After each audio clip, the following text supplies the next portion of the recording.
Level 1, you're broke. Rent's due in 3 days. Your fridge has nothing in it but hot sauce and an expired carton of eggs. You're scrolling job boards at 2 a.m. when a message hits your phone. No name, just a location. A dive bar on the edge of town. Neon sign missing 2 letters. You go anyway. What else do you have to lose? A man in a gray jacket is already waiting. He doesn't shake your hand. He slides a folded photo across the table. A warehouse. A door. A time. $2,000, he says. One night. Stand there. Don't let anyone in. Don't ask what's inside. You laugh, half from nerves. He doesn't. You say yes before you finish your drink. The warehouse is cold. Concrete floor. One bare bulb flickering above a steel door. You stand there for 6 hours. Every sound makes your neck stiffen. A rat in the walls. A truck passing outside. Your own heartbeat. Nothing happens. Nobody comes. At sunrise, a car pulls up.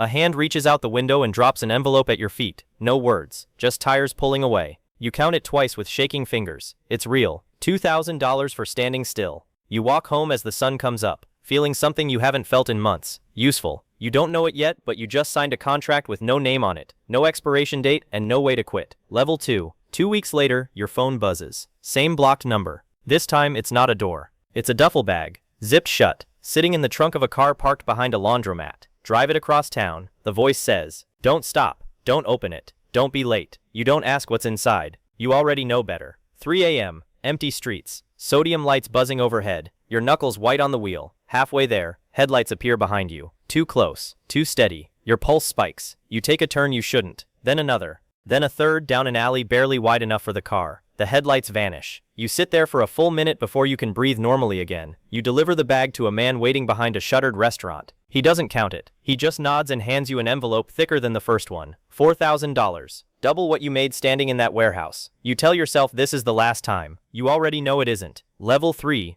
Now they trust you enough to give you a phone. A cheap burner, one contact saved under no name, just a string of numbers. Your first real assignment isn't a delivery, it's an extraction. A man needs to walk out of a 12-story office building without security noticing, without cameras catching a clean shot of his face. You spend 2 days studying the building. Guard rotations, shift changes, which stairwell door sticks and buys you 3 extra seconds. You memorize the floor plan until you can walk it in your sleep. At 11:47 p.m., you're standing by the service elevator in a maintenance uniform nobody looks at twice. You find him on the 9th floor, exactly where the contact said he'd be. Scared eyes, shaking hands. You walk him past 2 guards who don't even glance up from their phones. Out the loading dock. Into a waiting car. No alarms, no struggle, no mistakes. He grips your arm before he gets in the car. "Thank you," he says.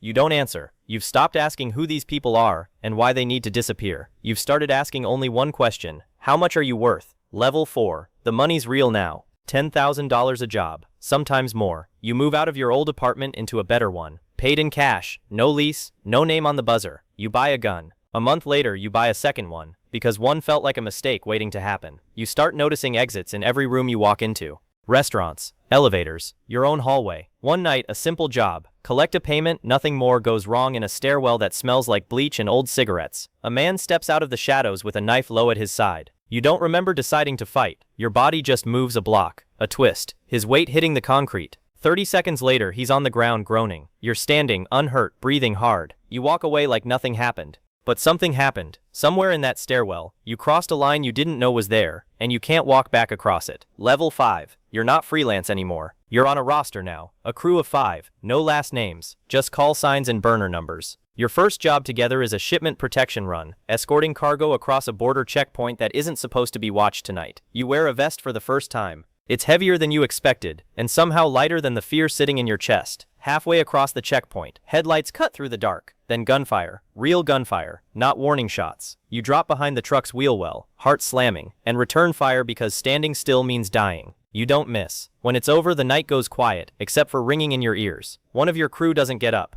You look at him for exactly 3 seconds before someone pulls you toward the van. There's no time to process it. Not tonight. You're cut when the dust settles. $40,000. You realize you've stopped counting bodies and started counting zeros. Level 6. You have a reputation now. People use your name in rooms you're not standing in. Clients start requesting you specifically, not the crew. You buy a car with cash, a watch you don't need, silence with even more cash. Your family still thinks you work in logistics. You've gotten good at lying without flinching, at answering how's work with a smile that doesn't reach your eyes. One job flies you overseas. Private security for a man who quietly owns half a city and answers to no one you've ever heard of. You protect him for 3 weeks. Hotel suites, blacked out cars, rooms where the air feels thinner. On the last night, you watch him make a single phone call that ends someone's life on the other side of the world. He says it the way other people order coffee. You realize, standing in that room, that you stopped protecting money a long time ago. Now you protect power, and power never asks permission. Level 7. You run your own crew now. 6 people who trust you with their lives, whether or not they should. You pick the jobs. You pick who lives through them. Your rate for the dangerous ones, 6 figures, wired through 3 accounts before it lands in your hands. You have a penthouse with bulletproof glass in the office, a driver who doesn't ask questions, a doctor on retainer who stitches wounds and forgets faces. You've stopped sleeping through the night. Every car that idles too long outside your building sends your pulse into your throat. You check exits in restaurants before you check the menu.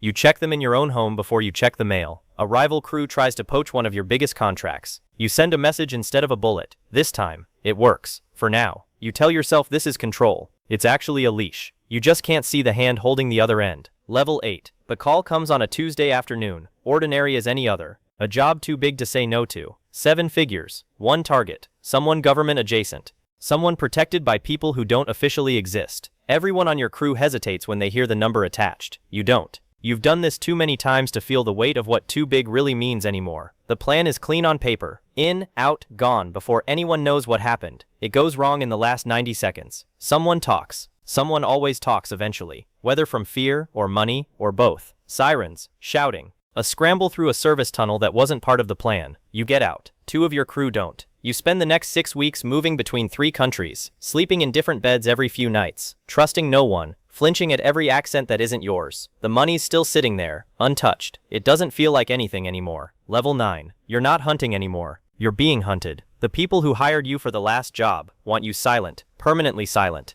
The people investigating what happened want you talking, in a room with no windows. You have no crew left to call. The one contact you trusted is dead or gone dark. You don't know which. You sit in a rented room with the lights off, listening to every sound in the hallway. Footsteps, a door closing 2 floors down, a phone buzzing that isn't yours. You realize the version of you from level 1, the broke kid who just wanted rent money, is gone. You can't remember exactly when he disappeared. Somewhere between the warehouse and the border checkpoint, he quietly stopped existing. You try to leave the life behind. You call it quits in your head 100 times a night. There is no clean way out of this world. There never was. Level 10. You try anyway. You reach out to someone from level 1, a friend from before all this, someone who still thinks you work in logistics. You almost tell them the truth over the phone. The words sit in your throat for 10 full seconds. You hang up instead. You realize you don't have a before to go back to. That life closed the moment you took the envelope outside the warehouse. You try to disappear on your own terms. New city, new name, cash only, no contacts. For 11 days, it works. You almost believe you're free. On the 12th day, a car you don't recognize parks across the street from your building and doesn't move for 6 hours. You already know what that means.